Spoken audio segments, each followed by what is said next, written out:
Olá! Sabe aquela sensação de que um projeto de pesquisa parece um labirinto, daqueles bem complicados? Pois é, a boa notícia é que hoje a gente vai apresentar um mapa. A ideia aqui é desmistificar a pesquisa acadêmica, sabe? Transformar essa jornada em um caminho bem mais claro, passo a passo, desde aquela primeira faísca de uma ideia até o impacto final de um trabalho. E para começar, vamos nos inspirar um pouco com Faiga Ostrower. Essa frase dela é ótima porque nos lembra que pesquisar é muito mais que uma obrigação. É quase uma necessidade humana de criar, de colocar um pouco de ordem no caos, de dar forma para as nossas perguntas. No fim das contas, é assim que a gente cresce e entende melhor o mundo. Bom, e este aqui é o nosso mapa de hoje. Primeiro, vamos entender o que é de fato um projeto de pesquisa. Depois, a gente aprende a definir o foco, a construir uma base teórica que seja sólida, a escolher a metodologia certa e, por fim, como montar a estrutura final. Tudo pronto? Então vamos lá! Ok, começando pela primeira parte, o projeto de pesquisa.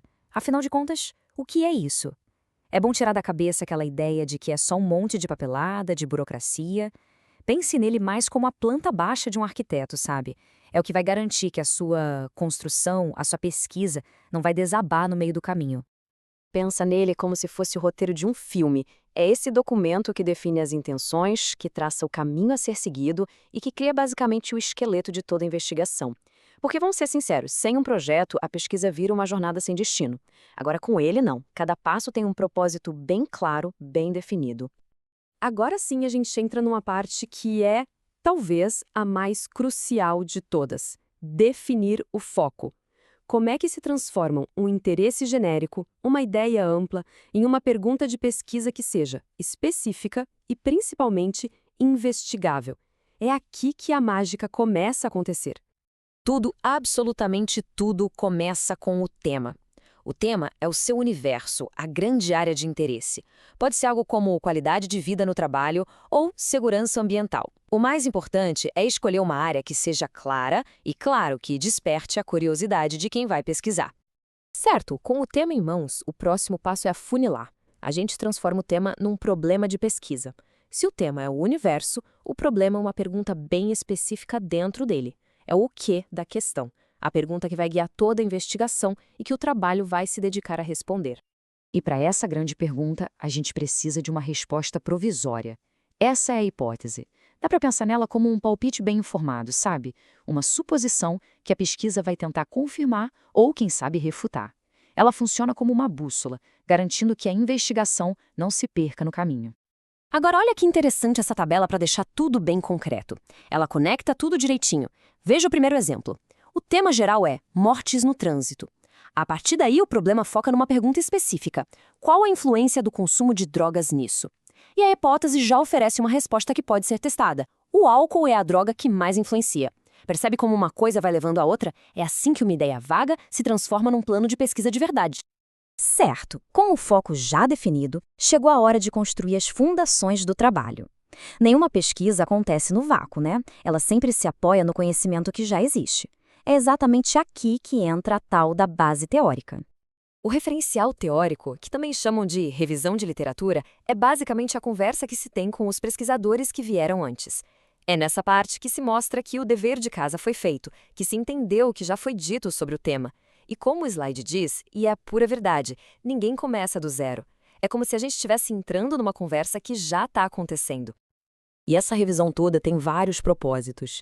Ajuda a resumir ideias, comparar autores, mostrar como o conhecimento evoluiu, mas talvez o ponto mais importante seja este aqui. É através dela que se encontram as lacunas, as perguntas que ainda não foram respondidas. E é exatamente nesse espacinho que a nova pesquisa vai brilhar. Bom, a gente já sabe o que e por que pesquisar. Agora falta definir o como. O roteiro metodológico é exatamente isso, o manual de instruções da sua pesquisa. É o plano de ação.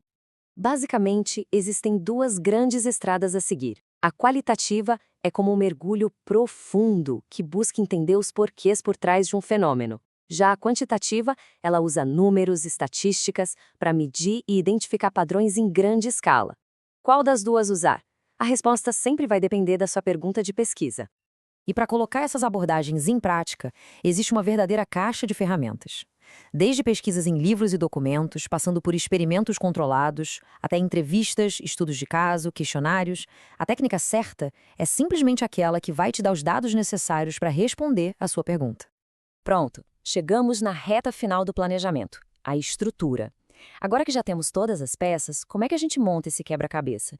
A estrutura é o que vai dar clareza, lógica e, claro, um ar profissional para o trabalho.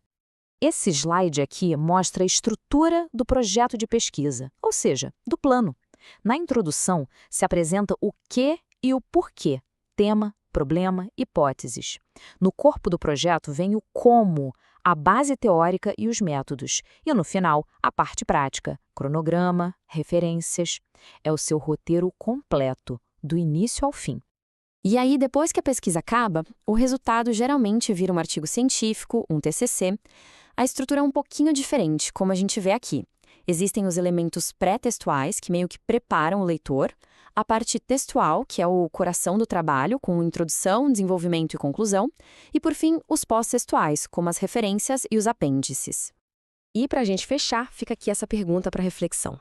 Se a pesquisa é um ato de criação, como a gente viu lá no começo, será que toda essa estrutura, todo esse método serve para limitar a criatividade?